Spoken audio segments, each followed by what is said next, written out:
늙은 영감탱이 죽는 게 그렇게 중요하냐? 시댁 조상님 제사 모시는 게 우선이지. 위암 말기로 친정아버지의 임종을 지키던 병실에서 저는 시어머니의 이 끔찍한 폭언을 들어야만 했습니다. 지난 20년간 제 피 같은 돈으로 떵떵거리며 호의호식하던 시댁 식구들. 죽은 조상 제사상 차리는 것보다 제 아버지의 죽음을 하찮게 여긴 대가가 과연 무엇일까요?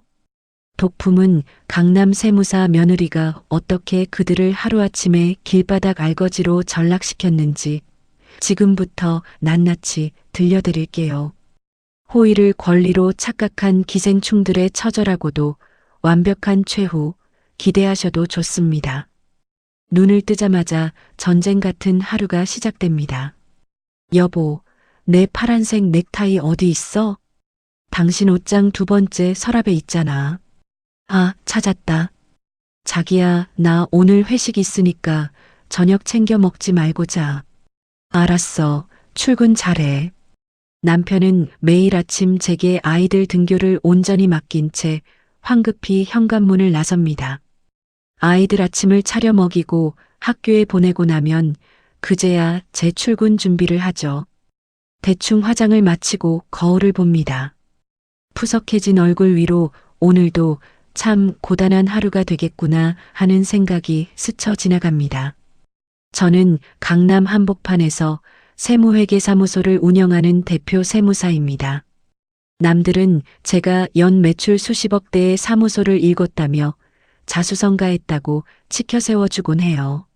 하지만 화려해 보이는 명함 뒤에 제 삶은 그저 쉴 틈 없는 쳇바퀴에 불과합니다. 출근길 차 안에서 습관처럼 은행 어플을 켭니다. 매달 25일은 어김없이 시댁에 생활비를 보내는 날이거든요. 기계적인 알림음과 함께 50만 원이 시어머니 계좌로 빠져나갑니다. 결혼하고 20년 동안 단 한 번도 밀리거나 거른 적 없는 일입니다. 당연한 제 의무이자 며느리의 도리라고 굳게 믿으며 살았으니까요. 사무실에 도착하자마자 결제 서류들이 산더미처럼 쌓여 있습니다. 직원들이 건네는 장부들을 확인하며 정신없이 오전 업무를 쳐내고 있었죠. 그때 제 탁상 위에 놓인 핸드폰이 다급하게 울렸습니다. 화면에 뜬 번호는 친정아버지의 주치의 선생님이셨어요. 서지영 보호자님 되시죠? 네, 맞습니다만. 무슨 일이신가요? 아버님, 조직 검사 결과가 나왔는데 지금 바로 병원으로 좀 와주셔야겠습니다. 수화기 너머로 들려오는 낮고 무거운 목소리에 심장이 덜컥 내려앉았습니다. 급하게 차를 몰아 대학병원 병실로 향하는 내내 손끝이 차갑게 떨려왔어요. 어머니가 일찍 돌아가신 후 아버지는 홀로 저를 키우셨습니다. 평생 당신 입에 들어가는 것보다 제 입에 들어가는 걸 더 아끼셨던 분이셨죠. 세상에서 가장 다정하고 든든했던 내 아버지. 의사 선생님의 입술이 달싹이는 순간 저는 온 세상이 무너져 내리는 것을 느꼈습니다. 위암 말기입니다. 네. 선생님, 지금 뭐라고 하셨어요? 암세포가 이미 여러 장기로 전이되어 수술은 의미가 없는 상태입니다. 선생님, 그게 무슨 말씀이세요? 우리 아빠 멀쩡하시잖아요. 마음의 준비를 하시는 게 좋겠습니다. 길어야 2달 정도 예상합니다. 저는 그 자리에 털썩 주저앉고 말았습니다.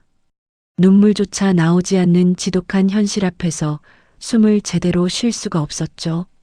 무거운 걸음을 이끌고 병실 문을 열고 들어가니 아버지가 창밖을 멍하니 바라보고 계셨습니다.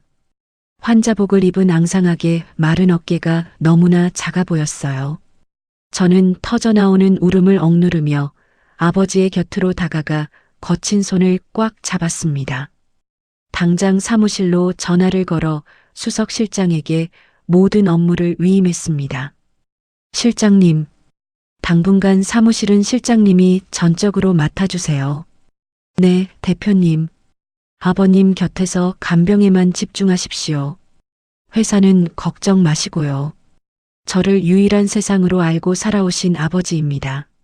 남은 2달은 제 모든 것을 걸고 아버지 곁을 지키겠다고 굳게 다짐했어요. 마음을 억지로 추스르고 조용한 복도로 나와 시어머니께 전화를 걸었습니다. 그래도 20년을 모신 며느리의 도리로서 이 참담한 상황을 먼저 말씀드려야 한다고 생각했으니까요. 신호음이 몇 번 울리기도 전에 시어머니의 앙칼진 목소리가 들려왔습니다. 야, 안 그래도 내가 먼저 전화하려고 했는데. 너 이번 주말에 제사인 거 안 잊었지? 어머니, 저 지금 병원이에요. 친정아버지가 위암 말기 판정을 받으셨어요. 병원에서는 길어야 2달이라고 하네요. 제 목소리는 주체할 수 없이 심하게 떨리고 있었습니다. 따뜻한 위로의 말까지는 바라지도 않았습니다. 그저 사람 대 사람으로서 안타까워해 주시기를, 제 무너진 마음을 아주 조금이라도 이해해 주시기를 바랐는지도 모릅니다. 하지만 수화기 너머로 들려온 시어머니의 대답은 제 상상을 완전히 빗나갔습니다.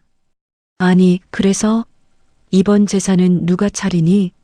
순간 제 귀를 의심했습니다. 거대한 망치로 머리를 세게 얻어맞은 것 같은 충격에 온몸이 굳어버렸죠. 어머니, 지금 그게 무슨 말씀이세요? 무슨 말이긴. 네가 제사 음식 다 하던 건데 네가 병원에 처박혀 있으면 그 일은 다 누가 하냐고. 제 아버지가 당장 돌아가시게 생겼다고요. 아무리 그래도 그렇지. 조상님 모시는 일이 장난이냐? 넌 시댁 행사가 코앞인데 친정일로 핑계를 대고 빠지려고 해? 눈앞이 새하얘졌습니다. 가슴속에서 뜨겁고 날카로운 덩어리가 울컥 치밀어 올랐지만 억지로 꿀꺽 삼켰어요. 저는 더 이상 아무 대답도 하지 못한 채 허망하게 전화를 끊어버렸습니다. 핸드폰을 쥔 손에 힘이 스르르 풀렸습니다. 복도 창문 너머로 바스라지는 가을 햇살이 오늘따라 너무나 시리게 느껴졌어요. 참았던 눈물이 볼을 타고 하염없이 흘러내렸습니다. 그때 알았어야 했습니다. 이 집안에서 내 아버지의 죽음은 제사상 차리는 것보다 가벼운 일이라는 거요. 차갑게 식어버린 핸드폰을 쥐고 병원 복도 의자에 한참을 앉아 있었습니다. 제사상을 차려야 하니 얼른 오라는 시어머니의 앙칼진 목소리가 귓가를 맴돌았죠. 도대체 저는 지난 20년 동안 무엇을 위해 그토록 아등바등 살아온 걸까요? 주마등처럼 스쳐 지나가는 과거의 조각들이 제 가슴을 후벼 파기 시작했습니다. 시아버님의 환갑잔치부터 시어머니의 칠순잔치까지 최고급 호텔 연회장 결제는 언제나 제 몫이었습니다. 어머, 순자 엄마. 우리 며느리가 돈을 그렇게 잘 번다며? 그럼요. 다 우리 아들이 집안일 신경 안 쓰게 팍팍 밀어주니까 밖에서 저렇게 편하게 돈 버는 거지. 칠순잔치에서 친구분들께 자랑스레 떠드시던 어머니의 목소리가 생생합니다. 어디 그뿐인가요? 시댁의 낡은 보일러를 최신형으로 교체해드린 것도 해마다 김장철이면 배추값 보태라며 100만 원씩 쥐어드린 것도 전부 제 주머니에서 나온 돈이었죠. 심지어 시누이의 결혼식 직전 늦은 밤에 불쑥 찾아온 아가씨의 뻔뻔한 얼굴도 똑똑히 기억납니다. 언니, 나 어떡해. 혼수 예산이 1,000만 원이나 펑크 났어. 아가씨, 저도 지금 당장 그 큰 현금을 융통하기가 빠듯한데 어쩌죠? 언니는 강남에 사무실 있는 세무사잖아. 쪼들리는 시누이 하나 못 도와줘? 진짜 섭섭하네. 내가 오빠한테 말해서 당장 이혼하라고 할 거야. 적반하장으로 소리치는 아가씨를 달래며 저는 결국 급하게 대출도 받아 1,000만 원을 송금했습니다. 그때 남편은 방구석에 누워 텔레비전만 뚫어져라 보고 있었죠. 여보, 당신 동생인데 당신이 좀 말려야 하는 거 아니야? 아, 몰라.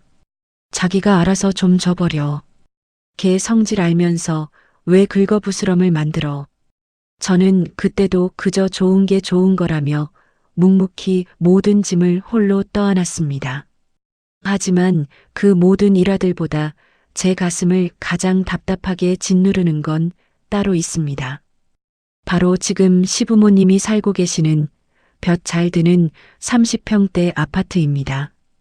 8년 전 시아버님이 보증을 잘못 써서 길거리에 나앉게 생겼을 때가 있었어요. 매일 밤 제 앞에서 바닥을 치며 통곡하시던 어머니의 모습에 결국 제 마음이 약해지고 말았죠. 저는 밤낮 없이 코피 쏟아가며 모은 제 전 재산을 털어 그 아파트를 샀습니다.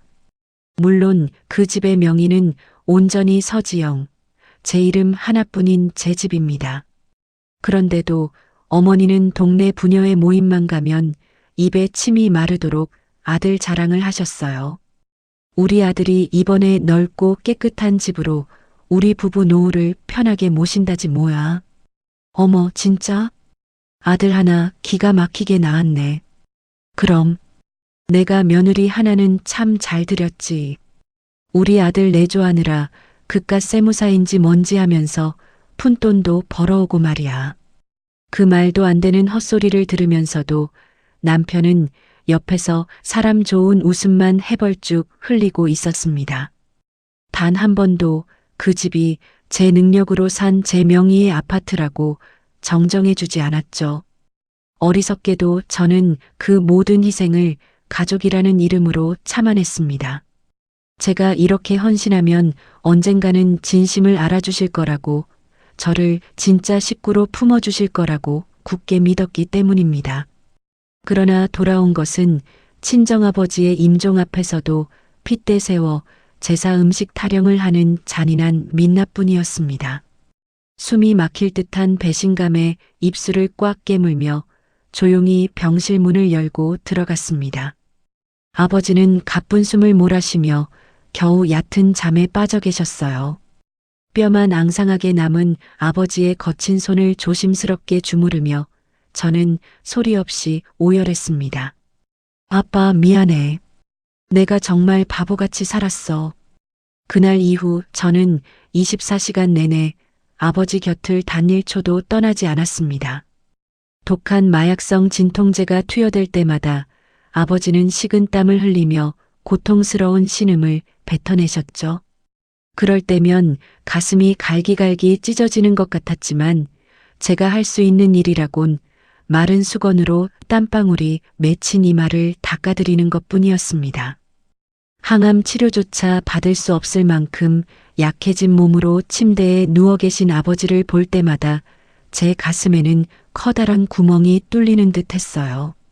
약기운에 취해 선잠에 드셨다가도 이따금씩 정신이 번쩍 드실 때면 아버지는 힘없는 손으로 제 손을 꽉 부여잡고 눈물을 흘리셨습니다. 우리 예쁜 딸 지영아. 응, 아빠, 나 여기 있어. 아빠가 다 안다. 우리 딸 시집가서 그 지독한 시어머니 밑에서 얼마나 마음고생하고 살았는지 이 아빠가 다 알아. 미안하다.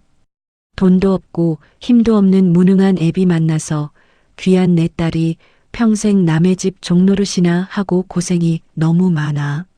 아빠, 도대체 그런 소리를 왜 해? 내가 무슨 종노릇을 해? 나 세무사 사무실 대표고 남부럽지 않게 돈도 잘 벌고 떵떵거리며 잘 살고 있잖아.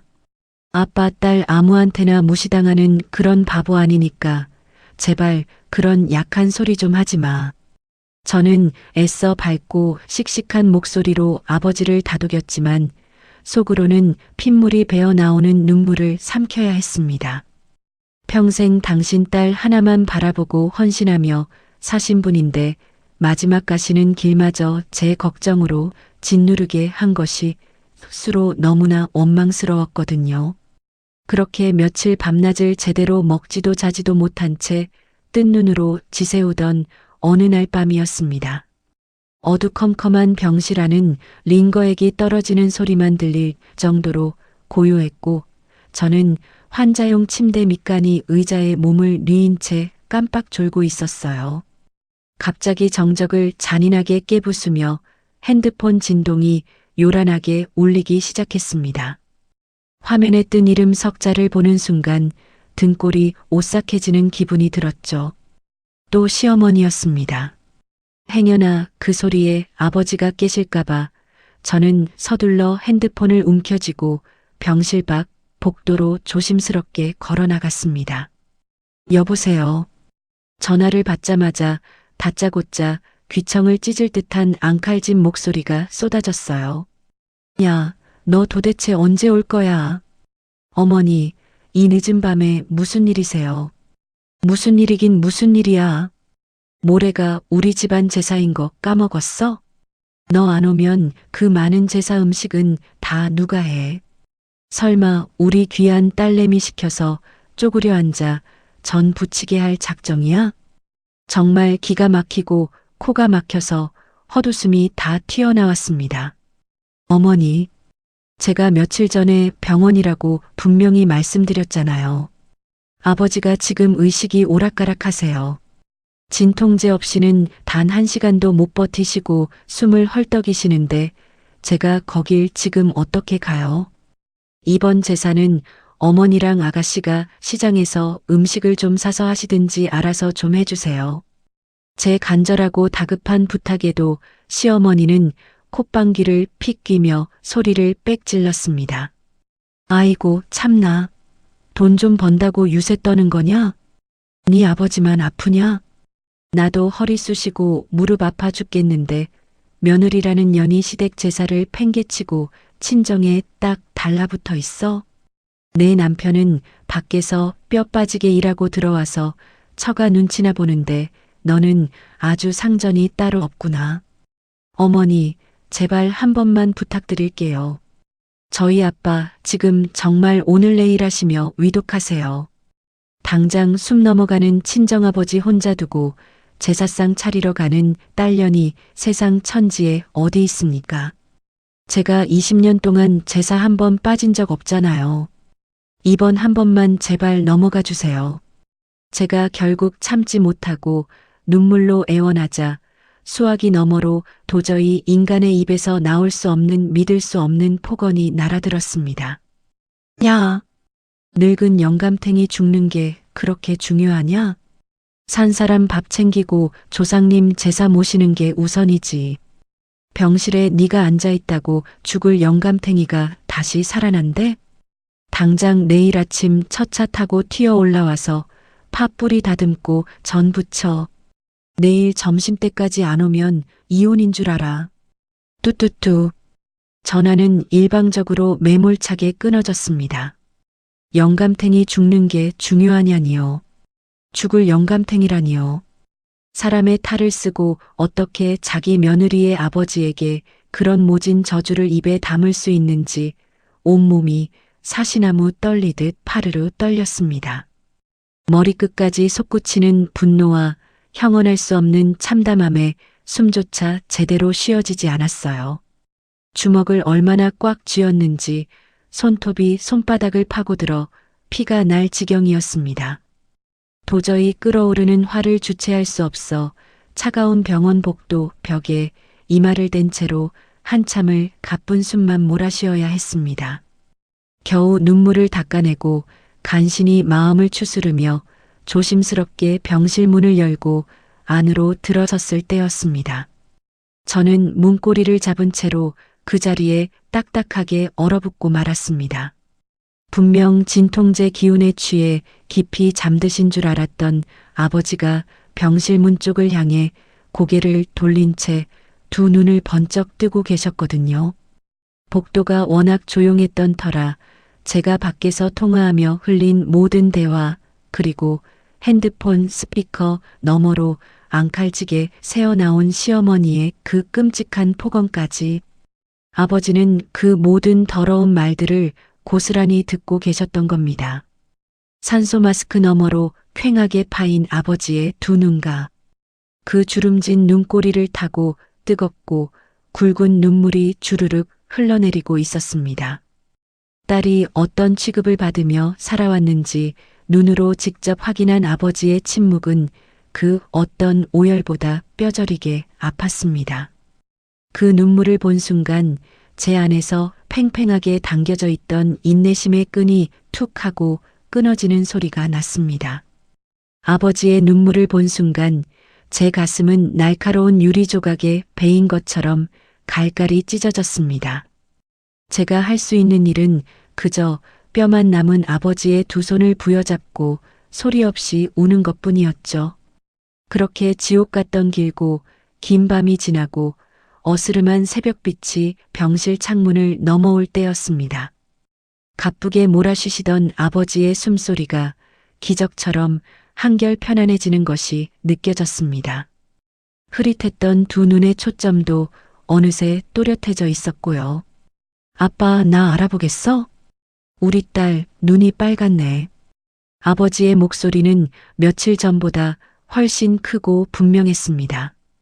의사 선생님이 말씀하셨던 마지막 순간 의식이 잠시 돌아온다는 바로 그 시간이었던 겁니다. 아버지는 앙상한 손을 힘겹게 들어 올려 제 뺨에 흐르는 눈물을 닦아주셨습니다. 지영아, 울지 마라. 아빠, 내가 잘못했어. 내가 바보같이 살아서 우리 아빠 마지막 가시는 길까지 마음 아프게 해서 정말 미안해.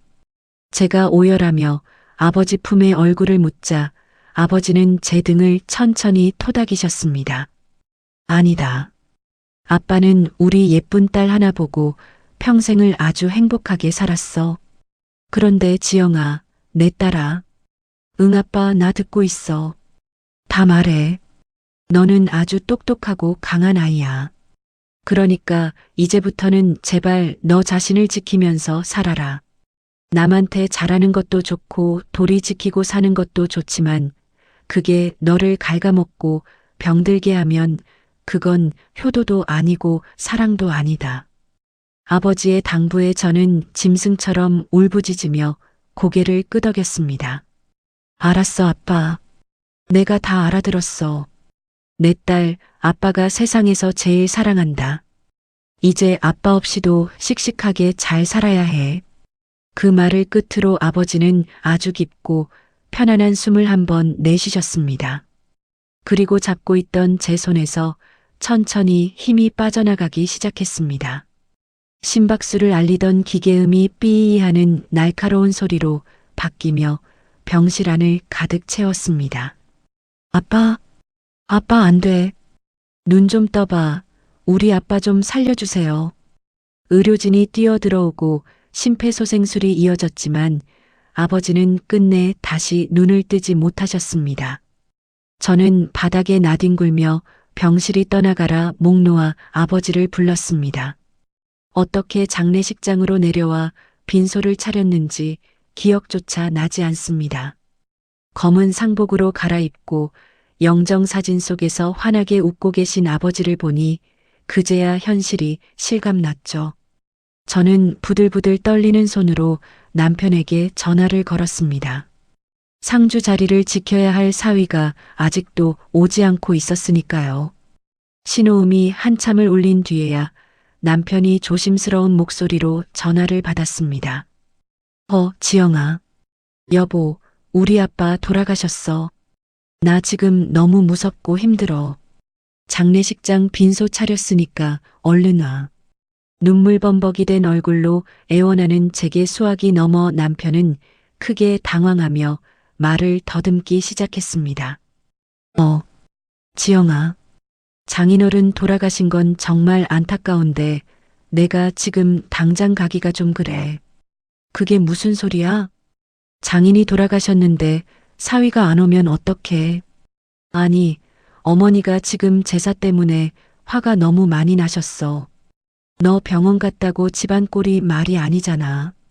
그때 핸드폰 너머로 시어머니의 찢어지는 듯한 고함 소리가 똑똑히 들려왔습니다. 어디서 조상님 모시는 제삿날에 재수없게 초상을 치고 지랄이야. 너 이 집 문턱 넘기만 해봐.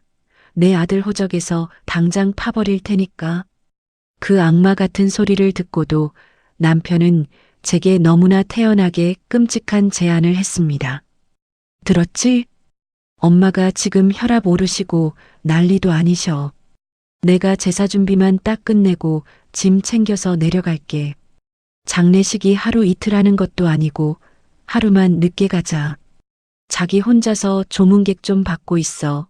알았지? 쿵. 머릿속에서 무언가 무거운 것이 바닥으로 곤두박질 치는 소리가 났습니다. 어제까지만 해도 미친 듯이 뛰며 상처받았던 심장이 한순간에 차갑게 얼어붙는 기분이었죠. 하루만 늦게 오겠다고? 그래야 엄마 화도 좀 풀리시고 집안이 조용해질 거 아니야. 당신이 이해 좀 해라. 나 끊는다.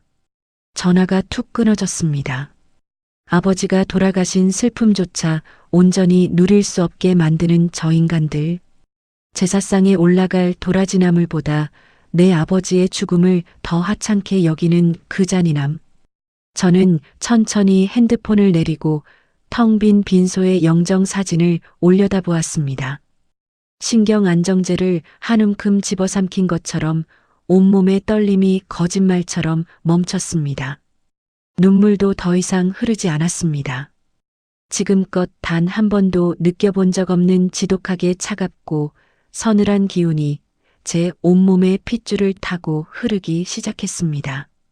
장례식장 특실 한가운데 마련된 빈소는 묘한 이질감으로 가득 찼습니다. 당연히 그 자리를 지켜야 할 사위의 자리는 텅 비어 있었죠.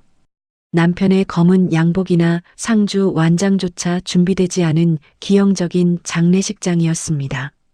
하지만 그 넓은 빈소가 결코 초라해 보이지는 않았어요. 제 소식을 듣고 한 걸음에 달려온 수백 명의 조문객들이 입구를 가득 메웠기 때문입니다. 우리 세무회계사무소 직원들은 물론이고 제가 담당하는 수많은 거래처 대표님들까지 모두 슬픔을 나누러 와주셨습니다. 서 대표님, 얼마나 상심이 크십니까? 아버님 좋은 곳으로 가셨을 겁니다. 기운 내십시오. 복도 끝까지 끝도 없이 늘어선 화환들을 보며 저는 입술을 꽉 깨물었습니다. 제가 피코피 쏟아가며 치열하게 쌓아 올린 제 인생의 결과물들이 이렇게 제 곁을 지켜주고 있었거든요. 반면에 제가 20년 동안 뼈 빠지게 헌신했던 시댁 식구들은 단 한 명도 코빼기를 비치지 않았습니다. 조의를 표하는 짧은 문자 메시지 한 통조차 오지 않았죠. 그렇게 발인 전날인 둘째 날 저녁이 되었습니다. 접객실 구석에 앉아 멍하니 굳은 밥을 삼키고 있던 참이었습니다. 언니, 갑자기 조용한 장례식장을 울리는 하이톤의 목소리에 고개를 들었습니다. 신우이였습니다. 장례식장과는 도무지 어울리지 않는 밝은 베이지색 트렌치 코트에 화려한 스카프를 두르고 나타났더라고요. 손에는 심지어 얼음이 찰랑거리는 아이스 커피까지 들려 있었습니다. 검은색 옷을 입어야 한다는 최소한의 예의조차 밥 말아먹은 그 경박한 모습에 조문객들의 시선이 일제히 쏠렸습니다.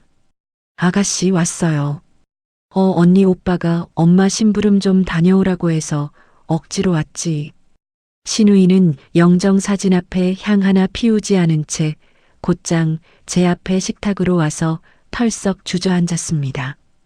그러고는 젓가락을 들어 수육 한 점을 집어먹더니 인상을 팍 찡그리더군요. 아우, 고기가 왜 이렇게 질겨? 여기 장례식장 식당 솜씨 형편없네. 저는 아무런 표정 없이 그저 묵묵히 신우이의 얼굴을 쳐다보았습니다. 언니, 엄마가 지금 언니 때문에 뒷목 잡고 쓰러지시기 일보 직전이야. 제사 음식은 꼴랑 시장에서 사온 전 쪼가리로 대충 때우게 만들더니 아주 사람을 무시해도 유분수지. 그래서요. 그 말 전하러 그 옷차림으로 얘까지 온 겁니까? 아니, 그것보다 더 급한 게 있어서 왔지. 언니 정신없는 건 알겠는데 이번 달 생활비 왜 아직 안 들어왔어? 그리고 저번 달에 내가 언니한테 빌린 피부가 패키지 결제 대금도 빨리 줘야 할 거 아니야. 엄마가 초상집 핑계대고 돈 떼먹으려는 수작 아니냐고 당장 가서 받아오라잖아. 기가 막혀서 말이 나오지 않는다는 건 딱 이럴 때 쓰는 표현일 겁니다. 그때 신우이의 주머니에서 요란하게 핸드폰이 울렸습니다. 화면을 확인한 신우이가 스피커폰으로 통화 버튼을 누르더군요. 어우, 엄마, 나 언니 만났어. 야, 너 당장 그년 전화 좀 바꿔봐. 수화기 너머로 시어머니의 표독스러운 목소리가 장례식장 접객실에 쩌렁쩌렁 울려 퍼졌습니다. 어머니, 접니다. 제가 차분하게 대답하자마자 기다렸다는 듯이 악다구니가 쏟아졌습니다. 너 인연, 내 아들이 사준 그 넓은 집에서 호의호식하며 살았으면 시댁에 목숨을 바쳐야지. 친정 영감탱이 하나 죽은 게 무슨 대수라고 내 집안 제사를 망쳐? 당장 생활비 50만 원의 위자료 명목으로 100만 원 더 얹어서 지금 당장 송금해. 안 그러면 내일 아침에 내 아들 시켜서 이혼 도장 찍게 만들 테니까. 그 순간 식사를 하던 제 직원들과 거래처 사장님들이 경악하며 숟가락을 내려놓았습니다. 하지만 저는 조금도 당황하거나 흥분하지 않았습니다. 눈물조차 말라붙어 버린 제 안에는 오직 서늘한 이성만이 남아 있었거든요. 저는 자리에서 천천히 일어나 신우이의 핸드폰을 빼앗아 통화 종료 버튼을 꾹 눌러버렸습니다. 언니, 지금 우리 엄마 전화 끄는 거야? 신우이가 눈을 동그랗게 뜨고 빽소리를 질렀습니다. 저는 신우이의 팔을 덥석 잡고 빈소박 복도로 거칠게 끌고 나갔습니다. 언니 미쳤어? 이거 나. 인적이 드문 비상구 앞까지 신우이를 끌고 온 저는 그제야 꽉 쥐고 있던 팔을 놓아주었습니다. 그리고 아주 낮고 차가운 목소리로 입을 열었죠. 아가씨, 당장 생활비나 내놔. 오늘부로 우리는 남이야. 내 아버지 장례식장에서 그 더러운 입더 놀리지 말고 당장 쳐나가세요. 제 형형한 눈빛에 압도당한 신우이는 순간 입을 떡 벌린 채 아무 말도 하지 못했습니다. 다시 한번 말합니다. 당장 내 눈앞에서 꺼져. 그제야 사태의 심각성을 깨달은 신우이는 얼굴이 하얗게 질려서는 뒤도 돌아보지 않고 비상구 계단을 뛰어내려갔습니다. 그 뒷모습을 싸늘하게 지켜보던 저는 곧장 빈소 옆에 달린 좁은 상주 휴게실로 들어갔습니다. 문을 굳게 걸어 잠그고 가방에서 늘 들고 다니던 제 업무용 노트북을 꺼내 펼쳤습니다. 슬픔에 잠겨 울고 있을 시간 따위는 단 1초도 없었습니다. 전원 버튼을 누르자 환한 화면이 켜지며 제 얼굴을 비추었습니다. 가장 먼저 은행 기업 뱅킹에 접속했습니다. 지난 20년 동안 제 계좌에서 시어머니, 시아버지, 그리고 남편과 신우이의 계좌로 빠져나간 모든 이체 내역을 엑셀로 다운로드 받기 시작했습니다. 그 다음은 대법원 인터넷 등기소였습니다. 시부모님이 떵떵거리며 살고 있는 그 30평대 아파트, 제 명의로 된 그 집의 부동산 등기부등본을 출력 파일로 저장했죠. 마지막으로 신우이가 1,000만 원을 빌려가며 마지못해 휘갈겨 썼던 차용증 스캔본까지 완벽하게 폴더 하나에 끌어모았습니다. 딸깍딸깍. 고요한 방 안에는 마우스 클릭 소리만이 규칙적으로 울려 퍼졌습니다. 직업병처럼 숫자와 법적 서류들을 눈으로 확인하는 순간 제 머릿속은 얼음물이라도 뒤집어 쓴 듯 차갑게 식어갔습니다. 감정과 숫자를 완벽하게 분리하는 것, 그것이 제가 강남 바닥에서 독하게 살아남은 세무사의 본능이었습니다. 모든 서류 정리를 마치고 노트북 화면을 덮었습니다. 이제 더 이상 착하고 순에 빠진 며느리 서지영은 이 세상에 존재하지 않습니다. 가장 완벽하고 가장 지독한 세무사의 계산법으로 그들이 누리던 모든 호의에 대한 청구서를 내밀 시간만 남았을 뿐입니다. 아버지를 한 줌의 재로 떠나보낸 다음 날 아침이 밝았습니다. 눈을 뜨자마자 거울 앞에 서서 제 얼굴을 가만히 들여다보았습니다. 눈물 자국으로 얼룩졌던 어제의 서지영은 온데간데 없고 차갑게 얼어붙은 낯선 여자가 저를 마주보고 있었죠. 저는 옷장을 열어 가장 질 좋은 검은색 맞춤 정장을 꺼내 입었습니다. 보통 장례를 치른 직후에는 편안한 옷을 입고 휴식을 취하기 마련이지만 오늘 제가 갈 곳은 위로를 받는 자리가 아니니까요. 그곳은 아주 냉혹하고 철저한 계산이 필요한 전쟁터였습니다.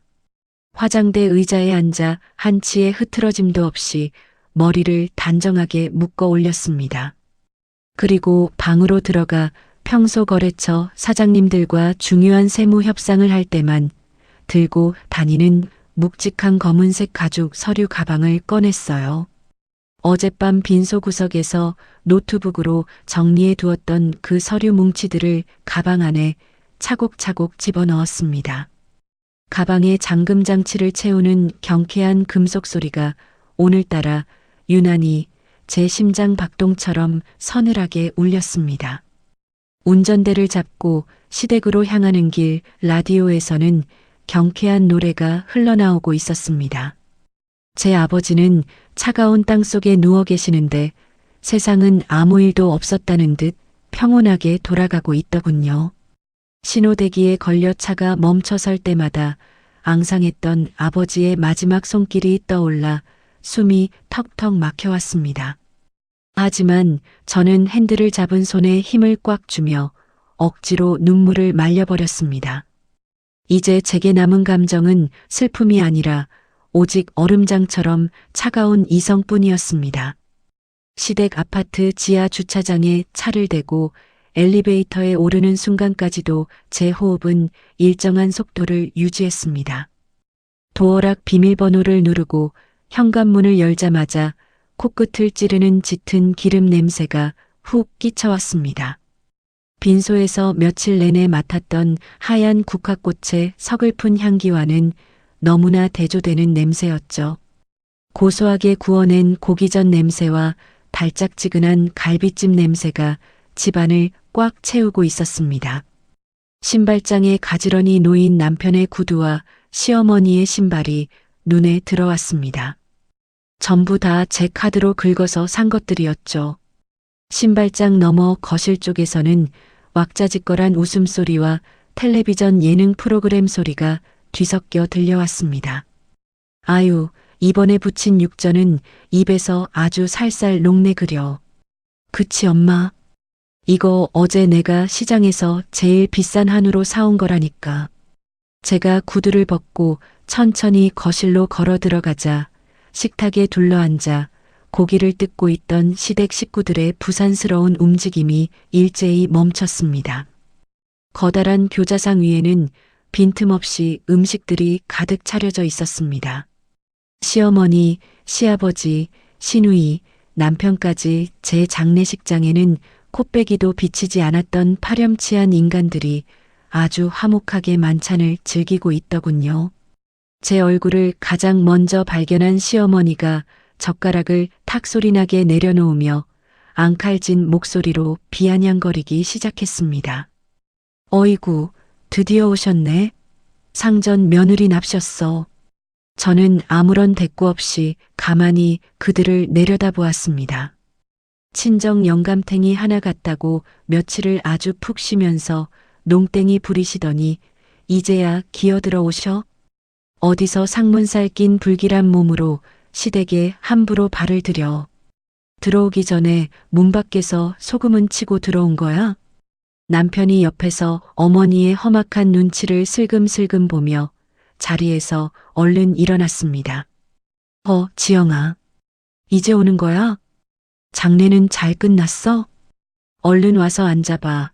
엄마가 제사 안 왔다고 화 많이 나셨어. 사과부터 해. 내 아버지가 돌아가셨는데 피눈물을 삼키며 그 장례를 치르고 온 아내에게 시어머니 심기부터 살피라는 남편.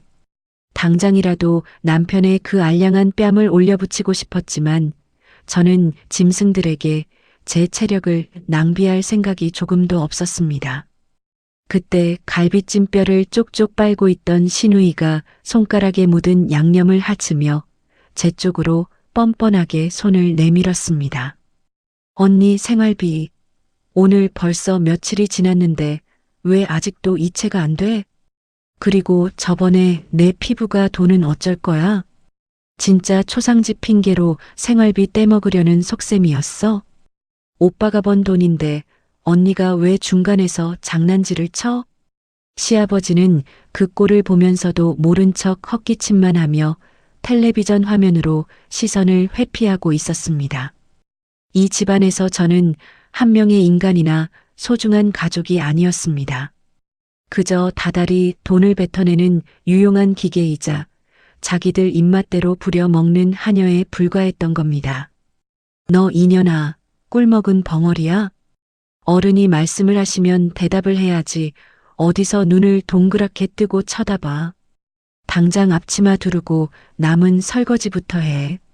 시어머니의 표독스러운 고함이 다시 한번 거실을 쩌렁쩌렁 울렸습니다. 저는 입가에 아주 서늘한 미소를 띠며 천천히 걸음을 옮겼습니다. 기름진 음식이 가득 차려진 그 커다란 교자상 바로 앞 거실 한복판에 우뚝 섰습니다. 뭐 하는 거야 너? 당장 주방으로 안 기어 들어가? 저는 시어머니의 삿대질에 대답하는 대신 한 손에 쥐고 있던 검은색 서류 가방을 천천히 가슴 높이로 들어 올렸습니다. 지퍼를 단단히 물고 있던 가방의 잠금 장치에 손을 올렸습니다. 그리고 찰칵 아주 차갑고 명징한 금소금을 내며 가방을 열었습니다. 거실 한복판에 우뚝 선 채 가방을 연 저는 아주 천천히 입을 열었습니다. 저기요 어머니. 당장 가서 앞치마나 매라니까 웬 폼을 잡고 서 있어. 영감탱이 죽는 게 중요하냐고 하셨죠. 제 입에서 나온 서늘한 한마디에 시어머니의 찌푸려진 얼굴이 순간 딱딱하게 굳어버렸습니다. 옆에서 갈비찜을 우물거리던 시누이도 눈치를 보던 남편도 일제히 동작을 멈췄죠. 저는 한 발 천천히 그들이 둘러앉은 커다란 교자상 앞으로 다가갔습니다. 고소하게 풍기는 기름 냄새가 제 위장을 역겹게 뒤집어 놓는 것 같았습니다. 너 지금 표정이 그게 뭐야? 초상 치르고 온 티 내는 거야 뭐야? 시어머니가 당황한 기색을 애써 감추며 목청을 높였습니다. 제 아버지가 어머니한테는 숨 넘어가는 영감탱이일지 몰라도 저한테는 제 목숨보다 소중한 세상 전부였어요. 아니, 인연이 미쳤나? 어디서 시어미한테 눈을 똑바로 뜨고 말대꾸야. 시어머니가 악을 쓰며 자리에서 벌떡 일어나는 바로 그 순간이었습니다. 제 가슴 깊은 곳에서 20년 동안 꾹꾹 눌러 담았던 응어리들이 용암처럼 끓어오르며 폭발했습니다. 저는 상 위에 놓인 그 무거운 교자상의 양쪽 모서리를 두 손으로 꽉 틀어쥐었습니다. 그리고 제 안에 모든 힘을 끌어모아 교자상을 그대로 바닥을 향해 뒤엎어버렸습니다. 와장창, 우당탕탕, 비싼 녹그릇들이 대리석 바닥에 부딪히며 귀청을 찢는 듯한 파열음을 냈습니다. 정성껏 부쳤다던 육전과 삼색나물, 달달한 갈비찜과 제사용 과일들이 형형색색 바닥으로 내동댕이 쳐졌죠. 맑은 정종이 담긴 술잔은 산산조각이 나서 파편이 사방으로 튀었고 끈적한 국물들이 시댁 식구들의 발밑으로 흥건하게 흘러내렸습니다. 완벽하게 박살난 밥상 앞에서 시댁 식구들은 모두 숨소리조차 내지 못한 채 얼어붙어 버렸습니다. 그 누구도 감히 상상조차 하지 못했던 광경일 테니까요. 20년 동안 찍소리 한 번 내지 않고 고분고분 현금 인출기 노릇만 하던 며느리의 반란에 그들은 마치 유령이라도 본 듯 입을 떡 벌리고 있었습니다.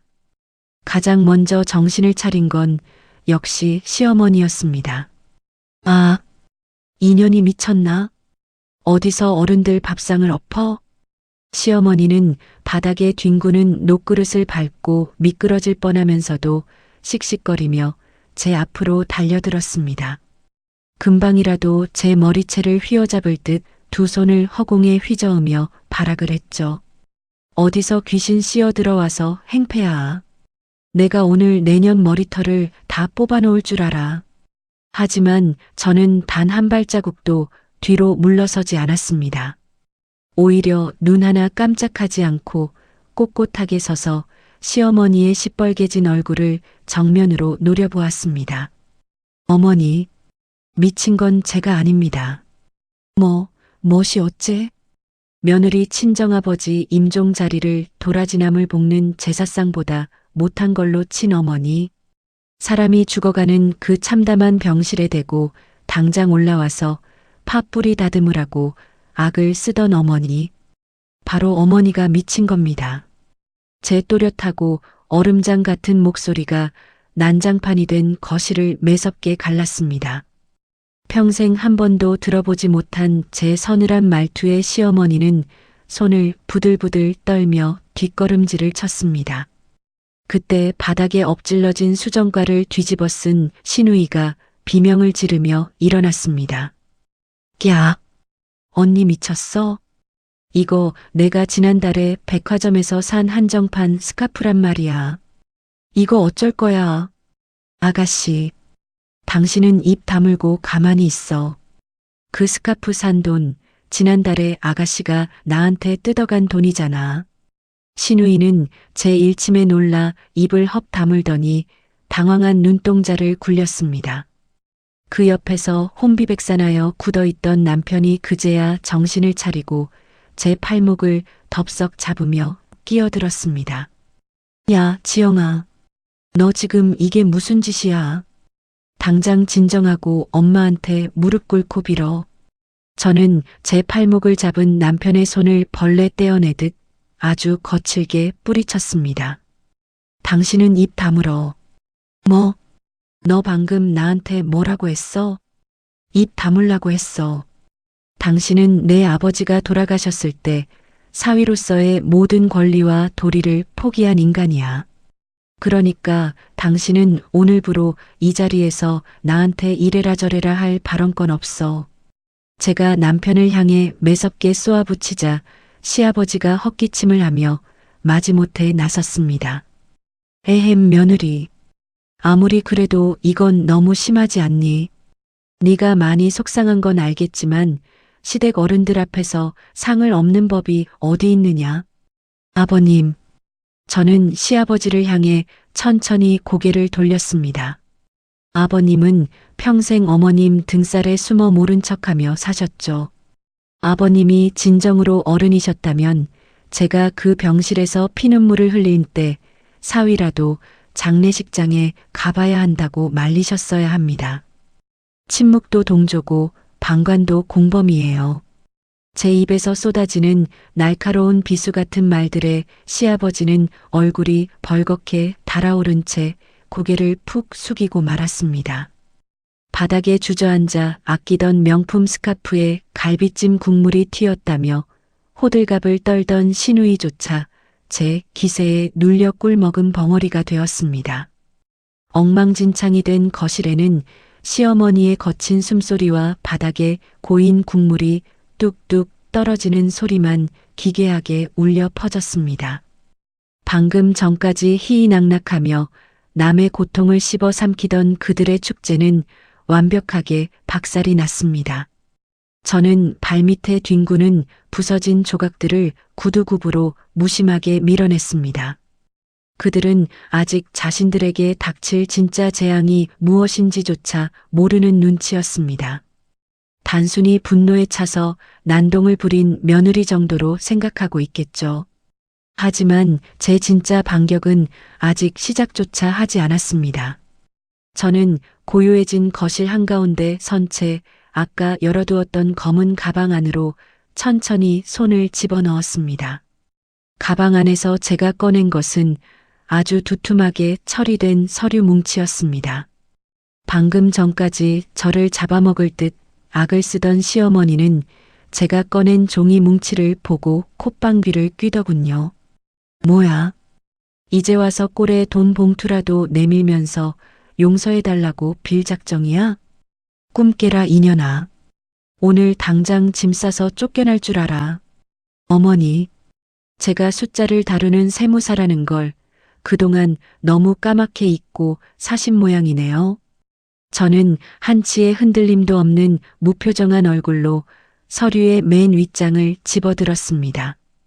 그리고 평소 제 사무실에서 거래처 사장님들께 재무 상태를 브리핑하던 그 차분하고 전문적인 목소리로 글자를 읽어내려가기 시작했어요. 첫 번째 서류.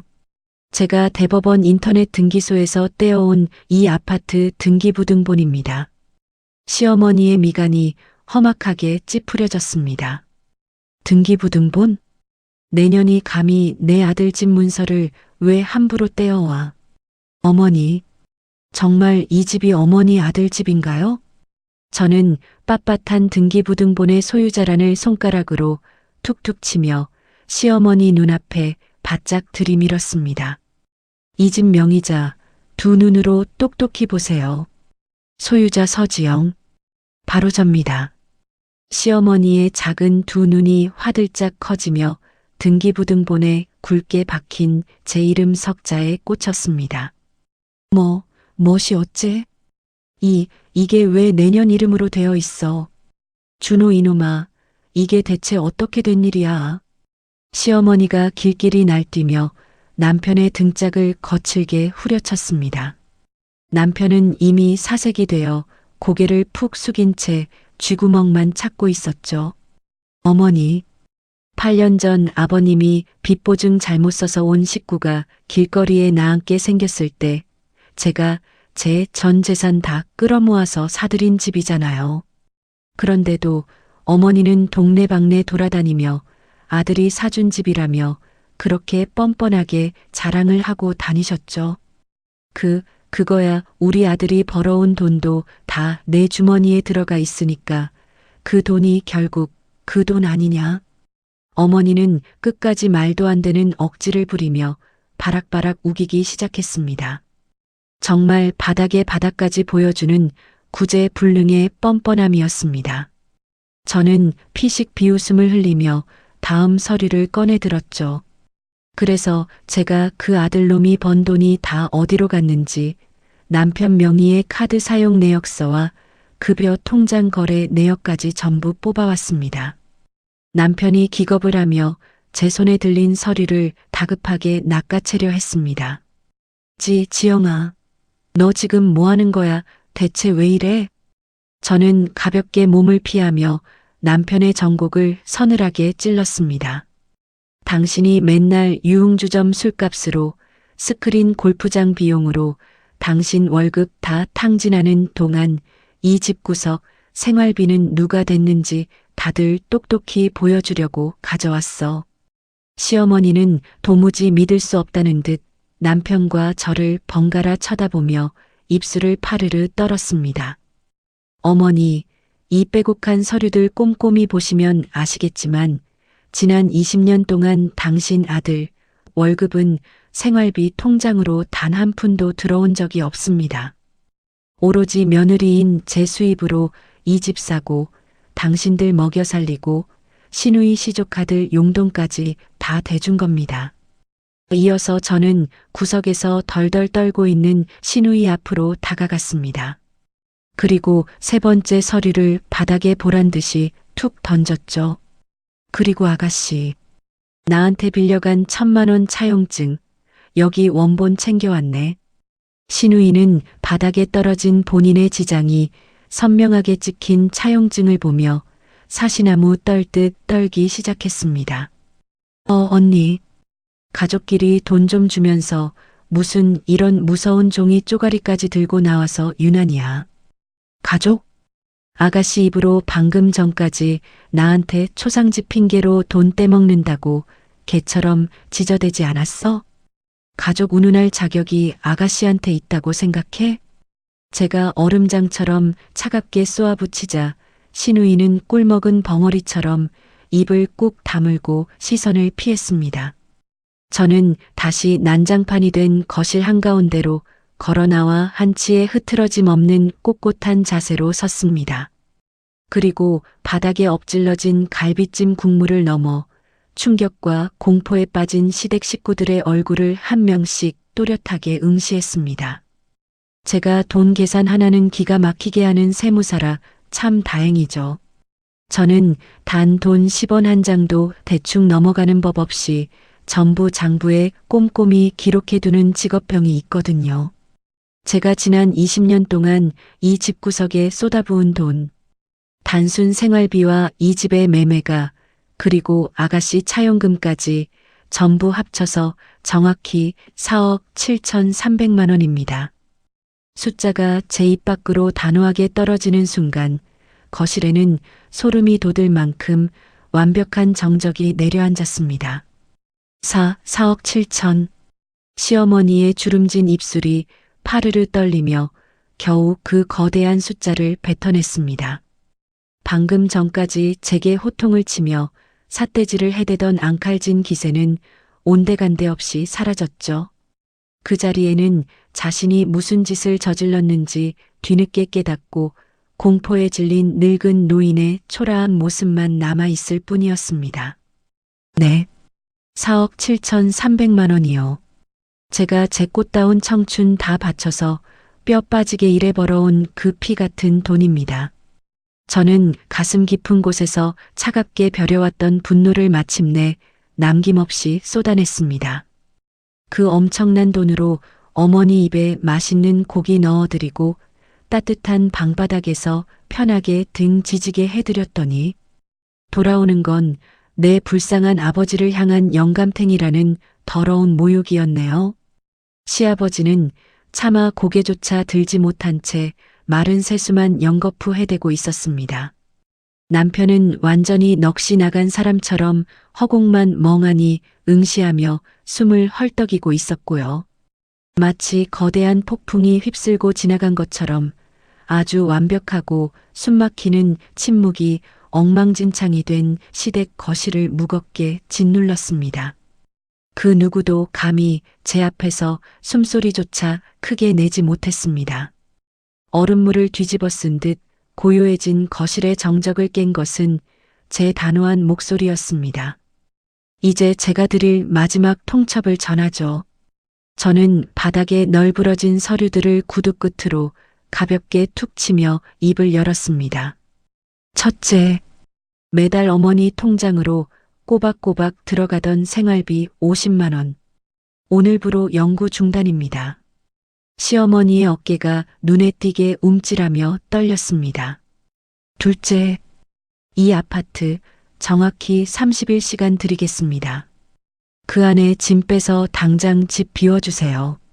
한 달이 지나는 순간 곧바로 명도 소송 들어갈 테니 길바닥에 나앉기 싫으시면 서두르시는 게 좋을 겁니다. 제 입에서 떨어지는 무자비한 선고의 시어머니는 그제야 사태의 심각성을 뼈저리게 깨달은 듯 했습니다. 30일? 얘야, 우리가 당장 짐을 빼면 이 늙은 것들이 도대체 어디로 간단 말이냐.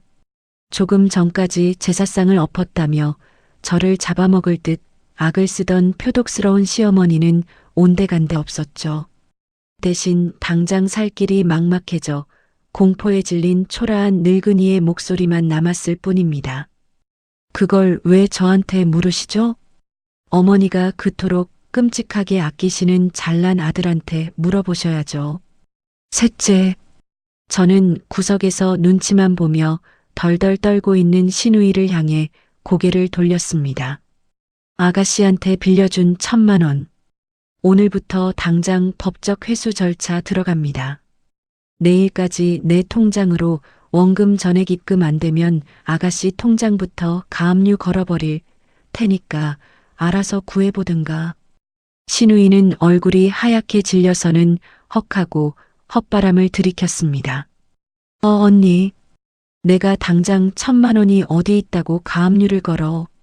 그럼 피부가 가서 뒤집어 쓴 그 얼굴 가죽이라도 벗겨서 팔아오든가. 저는 신우이의 비명을 가볍게 무시하고 마지막으로 남편을 똑바로 쳐다보았습니다. 넷째, 이혼 소송 서류는 내일 중으로 내 담당 변호사 통해서 당신 회사로 보낼게. 우리 살던 아파트도 결혼 전부터 내 명의였던 거 알지? 당신은 위자료 한 푼 없이 몸만 나가는 거니까 오늘 당장 짐 싸서 당신 본가로 꺼져. 남편은 다리에 힘이 풀렸는지 털썩 소리를 내며 바닥에 주저앉고 말았습니다. 지영아. 내가 잘못했어. 내가 장인어른 장례식장 안 간 거. 내가 진짜 100번 1000번 죽을 죄를 졌어. 한 번만, 제발 한 번만 용서해줘. 남편이 엎질러진 수정과 국물 위로 무릎을 꿇고 제 바짓가랑이를 붙잡으려 했습니다.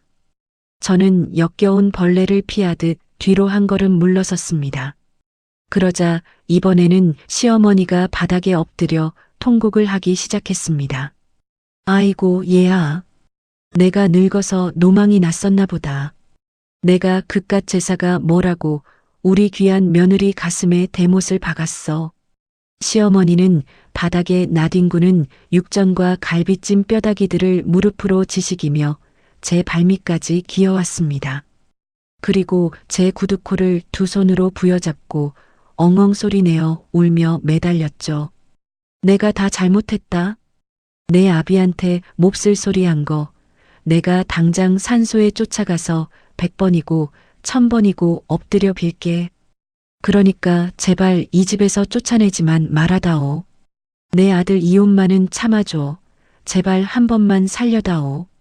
불과 10분 전까지만 해도 제 아버지를 영감탱이라 부르며 저주를 퍼붓던 그 입이었습니다.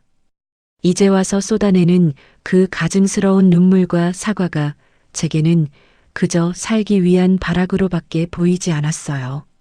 저는 시어머니가 붙잡고 있는 제 발을 아주 매몰차게 빼냈습니다.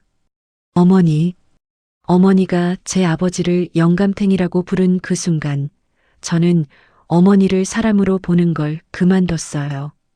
제 차가운 눈빛과 단호한 목소리에 시어머니는 더 이상 아무 말도 하지 못하고 바닥에 엎드려 오열할 뿐이었습니다. 그때 텔레비전 화면만 멍하니 바라보며 입을 꾹 다물고 있던 시아버지가 처음으로 무거운 입을 열었습니다. 여보, 그만하시오. 우리가 너무했소. 시아버지는 깊은 한숨을 내쉬며 고개를 푹 숙이셨습니다. 천벌을 받아도 싼 짓을 했어. 우리가. 며느리 미안하다. 면목이 없구나. 비록 평생을 방관자로 살아오신 아버님이지만 그 순간만큼은 진심 어린 수치심과 후회가 묻어났습니다. 저는 바닥을 짚고 흐느끼는 시어머니와 넋이 나간 시누이, 패배자처럼 주저앉은 남편을 지나쳤습니다. 오직 고개를 숙이고 있는 시아버지에게만 살짝 고개를 숙여 마지막 인사를 대신했습니다. 그리고 뒤도 돌아보지 않고 엉망진창이 된 그 집을 미련 없이 빠져나왔습니다. 현관문이 무거운 소리를 내며 닫히는 순간 꽉 막혀있던 숨통이 마침내 탁 트이는 기분이 들더군요. 그 길로 저는 곧바로 제 세무회계사무소로 출근했습니다. 그리고 강남 바닥에서 수십 년간 끈끈하게 인맥을 다져온 제 전담 로펌 변호사들에게 전화를 돌렸습니다. 제가 요구한 것은 오직 하나, 가장 빠르고 확실한 법적 처리였습니다. 세무사로서 쌓아온 빈틈없는 서류들과 유능한 변호사들의 합작은 무서울 정도로 신속했습니다. 시댁 식구들을 문자 그대로 길거리에 나앉는 거지로 만드는 데는 채 일주일이 걸리지 않았습니다. 제가 베풀었던 모든 호의가 하나씩 거두어질 때마다 그들의 삶이 어떻게 철저하게 무너져 내리는지 저는 제자리에서 아주 편안하고 느긋하게 그 모든 과정을 지켜보기만 하면 될 뿐이었습니다.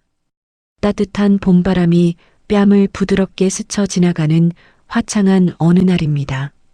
벚꽃잎이 눈송이처럼 아름답게 흩날리는 조용한 공원묘지에 섰습니다. 저는 평소 아버지가 가장 예쁘다고 칭찬해 주시던 베이지색 트렌치 코트를 입고 있죠. 그토록 숨막히고 치열했던 지옥 같은 폭풍우가 지나가고 제 삶에도 마침내 따뜻하고 평온한 봄날이 찾아왔습니다. 지난 1년 동안 제 인생에는 참으로 많은 변화가 있었습니다. 전 남편과는 제가 선언했던 대로 완벽하고 깔끔하게 이혼 도장을 찍었습니다. 지루한 소송전 따위는 길게 끌 필요조차 없었어요. 제가 세무사로서 차곡차곡 모아두었던 완벽한 재무 증빙 자료들과 유책 사유를 입증할 녹취록들 앞에서는 그 잘난 시댁 식구들도 입도 뻥긋하지 못했거든요.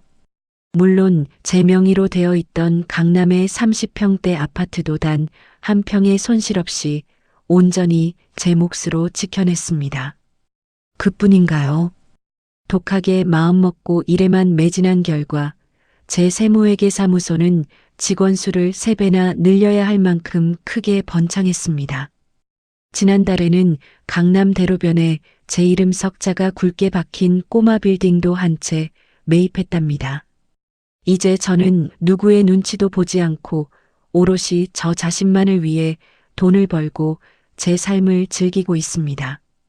그렇다면 저를 그토록 못 잡아먹어 안달이던 그 대단한 시댁 식구들은 지금쯤 어떻게 지내고 있을까요? 명도 소송 서류가 송달되던 날 시어머니는 사색이 된 얼굴로 제 사무실까지 찾아와 무릎을 꿇고 싹싹 빌었습니다. 내가 미쳤었다. 우리 며느리 없이 이 늙은 것들이 당장 길바닥에서 어떻게 사느냐며 오열을 했죠. 하지만 저는 매몰차게 사설 경호원들을 불러 그 사람들을 사무실 밖으로 내동댕이 쳤습니다. 결국 그들은 버티고 버티다 강제 집행이 떨어지기 직전 도망치듯 짐을 싸서 그 아파트를 떠나야만 했습니다. 평생 강남 아파트에 사는 부자 며느리를 두었다며 동네방네 목에 힘을 주고 다니시던 시어머니. 지금은 경기도 외곽에 다 쓰러져가는 낡은 반지하 임대주택에 월세로 들어가셨다는 소식을 건너 들었습니다. 관절염으로 퉁퉁 부은 무릎을 두드리며 매일 좁고 습한 주방에서 쭈그려 앉아 손수 밥을 지어 드신다고 하더군요. 이제는 며느리가 철마다 대령하던 최고급 한우며 비싼 영양제는 구경조차 못하실 겁니다. 시장 바닥을 돌아다니며 떨이로 남은 시든 채소들만 골라 담는 신세가 되셨다니까요. 콧대 높던 아가씨는 또 어떻고요. 기한 내에 돈을 갚지 않으면 통장 가압류는 물론이고 직장까지 급여 압류 통지서를 보내겠다는 제 경고에 아주 기겁을 했습니다. 결국 그 좋아하던 명품 가방과 스카프들을 중고시장에 헐값으로 다 내다 팔았다고 하더라고요. 지금은 낮에는 식당에서 뚝배기를 나르고 밤에는 대리운전까지 뛰면서 다달이 제 계좌로 차용증 원금과 이자를 갚아나가고 있습니다. 입금 날짜가 단 하루라도 늦어지면 제가 가차없이 법정 최고 이자율로 지연 이자를 물려버리고 있거든요. 그리고 제 인생의 가장 큰 오점이었던 전 남편. 결혼 기간 내내 제 돈으로 유흥을 즐기며 호의호식하던 그 인간은 위자료 한 푼 받지 못한 채 알거지가 되어 쫓겨났습니다. 지금은 늙은 어머니가 계신 그 좁은 반지하 방으로 기어들어가 매일같이 술에 찌들어 산다고 하더군요. 내 놈이 못나서 그 돈 많고 착한 며느리를 놓쳤다며 시어머니가 매일같이 아들의 등짝을 후려치고 악을 쓴답니다. 모자가 서로 머리채를 잡고 원망하며 지옥 같은 하루하루를 보내고 있다는 소문에 제 10년 묵은 체증이 다 씻겨 내려가는 기분이었습니다.